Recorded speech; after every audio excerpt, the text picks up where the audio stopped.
काँग्रेस, राष्ट्रवादी, पूर्वश्रमीचे, भाजपाचे आत्ताचे माजी मंत्री कपिल पाटील, भाजपाचे आमदार किसन कथोरे यांच्यामध्ये आजही कायम तटबंदीचे गटबुक कायम असून भाजपा वरिष्ठांचे लक्ष तिसरा डोळा म्हणून पाहिले जात आहे.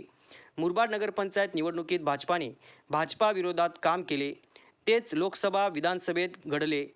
पुन्हा नगरपंचायतीच्या उपनगराध्यक्ष पदाच्या निवडणुकीत घडले. कालचे शत्रू पोर आजचे विकास मित्र बनले. पोराच्या धाडसी खेळात बाबादादाचे हास्य झाल्याने शहरातील नागरिक बिनबोंबाटा विकास नाल्याच्या दूषित पाण्यात पडल्याची चर्चा आहे.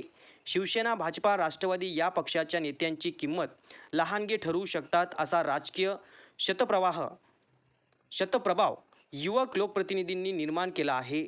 मुरबाड नगरपंचायतीचे नगरसेवकांची माजी मंत्री कपिल पाटील, वनमंत्री गणेश नाईक, खासदार बाल्यामामा म्हात्रे, आमदार किसन कथोरे, माजी आमदार गोटीराम पवार हे आहेत. यामधील भाजपाच्या नगरसेवकांनी माजी मंत्री कपिल पाटील यांना पराभूत होण्यासाठी आवाहन दिले. त्यावेळी त्यांच्यासोबत आमदार किसन कथोरे, शरदचंद्र पवार गटाचे खासदार बाल्यामामा म्हात्रे हे होते. परंतु मुरबाड नगरपंचायतीच्या उपनगराध्यक्ष निवडणुकीत आमदारांच्या शिलेदारांनी भाजपाचा गाशा गुंडाळून आमदार किसन कथोरे यांना थेट आव्हान देऊन अपक्षांना निवडून आणले.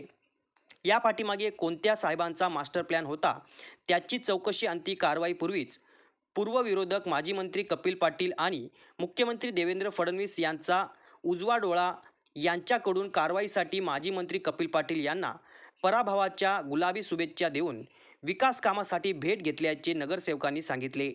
मात्र काही वर्ष भाजपा आमदार किसन कथोरे, आत्ताचे खासदार बाल्यामामा म्हात्रे हे विकास कामे करण्यास अपयशी ठरल्याचा पुरावाच जुन्या जाणत्या कोटीची ठेकेदारी करणाऱ्या युवकांनी भाजपा सत्ताधाऱ्यांना घरचा आयर म्हणून दिला आहे. त्याचा स्वागत पक्षश्रेष्ठी कशी करते याकडे मुरबाडच्या मतदार नागरिकांचे लक्ष लागून आहे. माजी मंत्री कपिल पाटील यांची भेट घेऊन विकासावर नाराजी व्यक्त केलेल्या नगरसेवकांपैकी एकही नगरसेवक बुद्ध जयंती दिवशी सुट्टीच्या काळात मुरबाड नगरपंचायतीच्या 5 कोटीच्या रस्ता, तलाव, सुशोभीकरण कार्यक्रमाला आमदार किसन कथोरे यांच्यासोबत नव्हते. त्यामुळे मुरबाडमधील भाजपा गटतटाचा विट्टीदांडूचा खेळ भाजपा श्रेष्ठी कसा खपवून घेते, तिसरा डोळा काय साधण्याचा प्रयत्न करतो अशी चर्चा आहे. नामदेव शेलार, युवा महाराष्ट्र, मुरबाड.